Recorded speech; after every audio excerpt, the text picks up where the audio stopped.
നവരാത്രി പുരാണം ഇത്തവണ പോകുന്നത് നല്ല ഫുഡ് കിട്ടുന്ന സ്ഥലത്തേക്കാണ്. വേറിട്ട പഞ്ചാബി രുചികളും, ഇതും മുഴുവൻ പഞ്ചാബിയാണ്. ഭാംഗട വന്നു, അതിന് പിന്നാലെ പഞ്ചാബി വിഭവങ്ങൾ വരാൻ പോവാ. അതെ, പഞ്ചാബി രുചികളുമായി തിരുവനന്തപുരത്ത് ഒരു ഫുഡ് ഫെസ്റ്റ് നടക്കുന്നുണ്ട്. എന്താണ് അതിന്റെ പേര്? ഹയാത്ത് റിജൻസിയുടെ മലബാർ കഫേയിലാണ് ഈ പ്രശസ്ത പഞ്ചാബി ഷെഫായ ഷെറി മേത്ത വിഭവങ്ങൾ ഒരുക്കിയിട്ടുള്ളത്. അപ്പോൾ പഞ്ചാബിൻ്റെ നാടൻ രുചികൾ കോർത്തിണക്കുന്നതാണ് ഈ ഷെറി മേത്തയുടെ വിഭവങ്ങൾ എന്ന് പറയാതെ വയ്യ. അപ്പോൾ അവിടേക്ക് ഒരാൾ പോയിട്ടുണ്ട്. എവിടുന്ന? ട്രിവാൻഡ്രം ബ്യൂറോയിൽ നിന്ന് ഒരാൾ പോയിട്ടുണ്ട്. അയാൾ കൃത്യമായിട്ട് ഇതിൻ്റെ കാര്യങ്ങൾ പറഞ്ഞുതരും. ആരാണെന്നല്ലേ കണ്ടോ.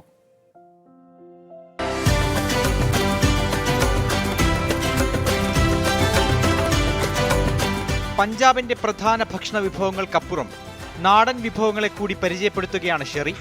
തിരുവനന്തപുരത്ത് നടക്കുന്ന ഭക്ഷണമേളയ്ക്കായി പഞ്ചാബിൽ നിന്ന് തന്നെ മസാലക്കൂട്ടുകൾ മുഴുവൻ എത്തിച്ചു. അതുകൊണ്ട് ഭക്ഷണപ്രിയർക്ക് തനത് രുചി ആസ്വദിക്കാം. സ്വന്തം രുചിക്കൂട്ട് കേരളത്തിലെത്തിക്കാൻ സാധിച്ചതിൽ സന്തോഷമെന്ന് ഷെറി മേത്ത 24-നോട് പറഞ്ഞു.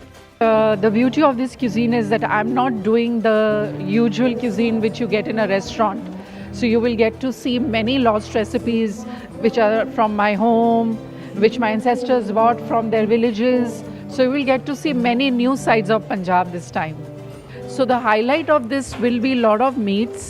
I know you love eating a lot of mutton, a lot of fish. So you will be surprised to see that, okay, this is also a Punjabi dish. ഈ മാസം 14 വരെ ഷെറി ഹയാത്തിലുണ്ടാകും. വൈകിട്ട് 7 മുതൽ 10:30 വരെയാണ് ഡിന്നർ ബൊഫയായി ഭക്ഷണമേള ഒരുക്കിയിട്ടുള്ളത്. ഹയാത്ത് റീജൻസിയുടെ പ്രത്യേക അതിഥിയായാണ് Sherry Mehta കേരളത്തിലെത്തിയത്. 24 Thiruvananthapuram. ഇപ്പോൾ Punjabi food varieties ഒക്കെ പ്രേക്ഷകർക്ക് ഇഷ്ടപ്പെട്ടു എന്ന് കരുതുന്നു.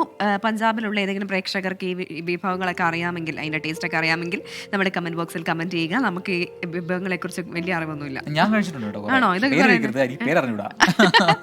പഞ്ചാബി ധാബയിൽ പോയി ഇതൊക്കെ കഴിച്ചിട്ടുണ്ട്.